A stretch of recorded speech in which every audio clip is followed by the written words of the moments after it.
the only thing God managed to create are organic beings. All these trees and giraffes and humans, they are just organic. But we are now trying to create inorganic entities, inorganic life forms, cyborgs, artificial intelligence, and so forth. If we succeed, and there is a very good chance we will, then very soon we will be beyond the God of the Bible. How about this? Can we go from the patterns of your brain when you're looking at an image to reconstructing the image? So the way this worked was they put human beings inside an fMRI machine. They had them look at images and figure out what the patterns are, like translate from image to brain patterns. And then, of course, they would hide the image. So this is a image of a giraffe that the computer has never seen. It's only looking at the fMRI data, and this is what the computer thinks the human is seeing. Yeah. Now, to get state of the art, here's where the combinatorial aspects, why you can start to see these are all the same demo. To do this kind of imaging, the latest paper, the one that happened even after this, which is already better, uses stable diffusion, uses the thing that you use to make art. Like, what should a thing that you use to make art have anything to do with reading your brain? But of course, it goes further. So in this one, they said, can they understand the inner monologue, the things you're saying to yourself in your own mind? Mind you, by the way, when you dream, like your visual cortex runs in reverse, so your dreams are no longer safe. But we'll try this. So they had people watch a video and just narrate what was going on in the video in their mind. So there's a woman, she gets hit in the back, she falls over. This is what the computer reconstructed the person thinking. See a girl, looks just like me, get hit in the back, and then she is knocked off. So our thoughts, are starting to be decoded. Yeah. Just think about what this means for authoritarian states, for instance.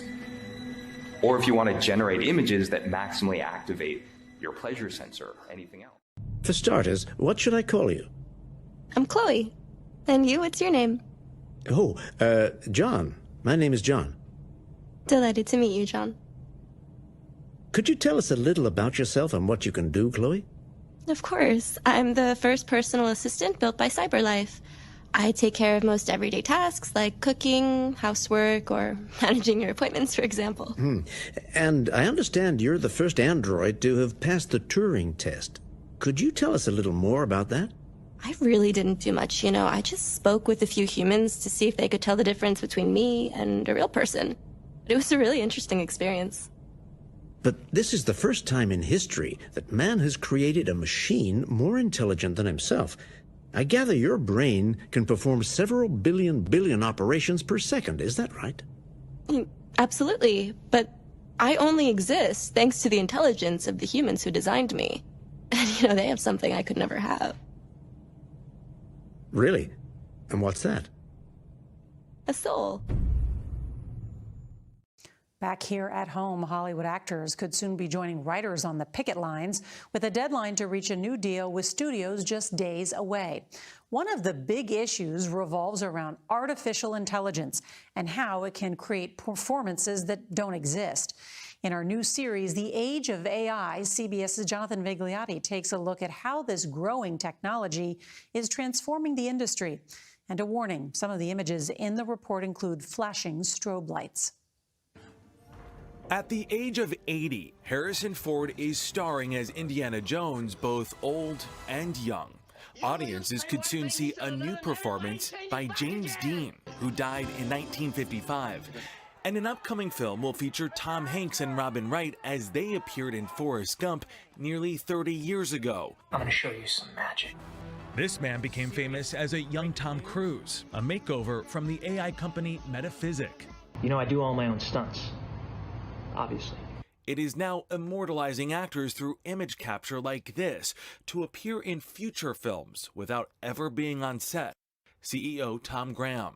There is a move now from many people to preserve their likeness that in the future could be used to create their performance. This is going to be a core asset for every performer. You know, I could be hit by a bus tomorrow, and that's it. But my performances can go on and on and on and on and on.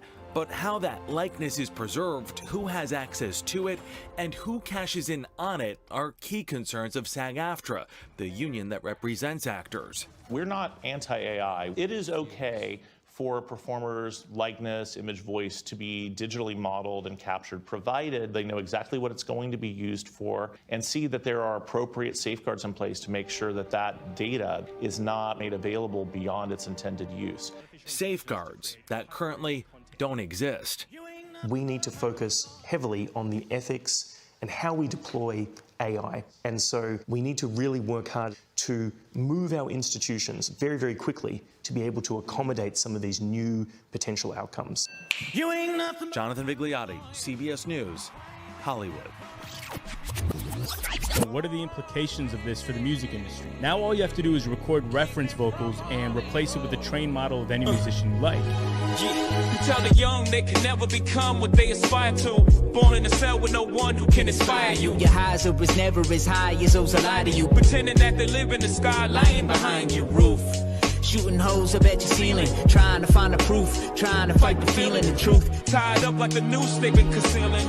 Dipped in diamonds so that you find it appealing. Time for dealing, despite y'all dealing, we are the savages, the natives who fight the appeal of all your lavish. Just the brave who find what is real and call it as it is. And use a mind wheel to escape the laws of averages.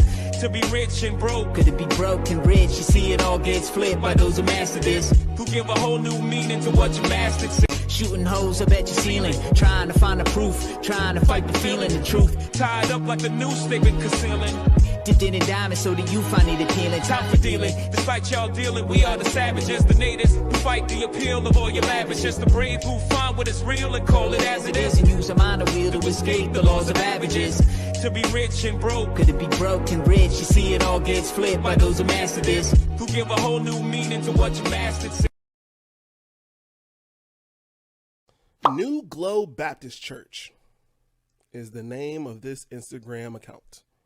This account is based on preachers' wives and ladies of the congregation, mostly black. I don't think I've ever seen a white woman on this thing.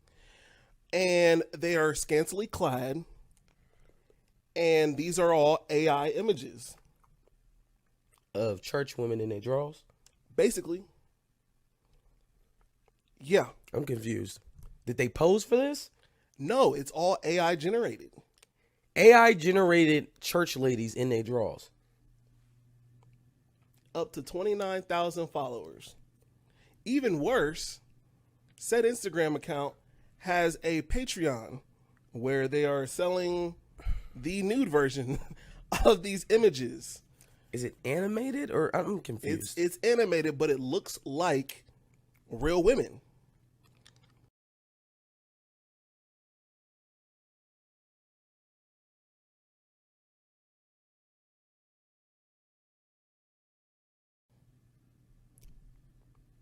Come see the deaconess in her thong. Oh my God. Yes. Christ.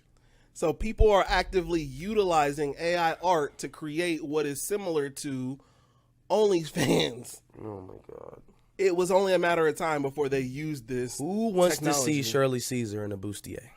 That is basically exactly what it is. Now, a little younger than Shirley Caesar, but yeah, that is the gist of said Instagram account. Side note.